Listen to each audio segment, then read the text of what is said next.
मेरी ऐसी बहनें माताएं बैठी हैं जिनका पति खूब कमाता है लेकिन फिर भी घर में कर्जा है, घर में ऋण है, ऋण से मुक्ति नहीं मिल पा रही है। एक छोटा सा उपाय आप कर सकें तो कर लीजिएगा, कोई उसमें ऐसे खर्चे की भी बात नहीं है। घी का दिया जलाकर शिव चालीसा का पाठ प्रत्येक दिन कीजिए आप।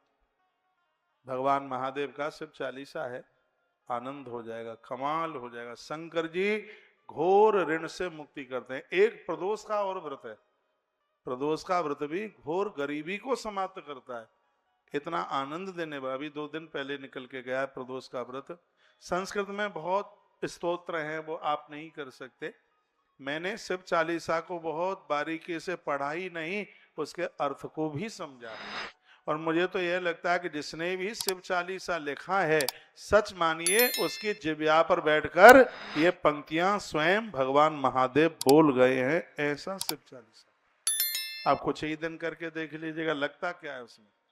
आप एक पाठ शिव चालीसा का आप कर ले, घी का दिया जला ले, दिया हमेशा जला करके दाहिने हाथ पर रखो और पानी का जो लोटा है उसे बाएं हाथ पर रखो। अभी भी देखिए हमारे पानी का पंचपात्र बाएं हाथ पर है, क्योंकि बाएं हाथ पर ईशान कोण पड़ता है, वरुण देवता वहां के अधिपति हैं। दिया जलाते हैं दाहिने हाथ पर, वहां अग्नि कोण पड़ता है, वहां अग्नि कोण है।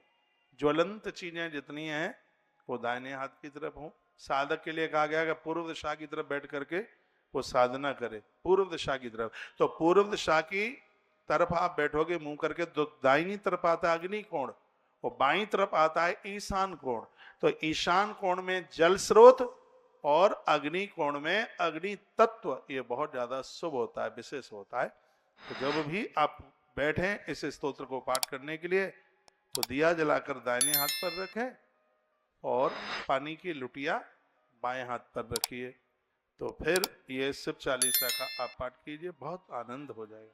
शंकर जी तो बड़े उदार हैं, बहुत आनंद देने वाले। जिन्होंने भी शिव को पूजा है उनके लिए आनंद ही आनंद होगा, कहीं भी किसी भी चीज की कमी नहीं रही। संसार के भोगों के लिए मेरे निवेदन पर, कल भी मैंने बोला है आपको, 5-7 तुलसी पत्र भगवान महादेव को आप चढ़ाइए।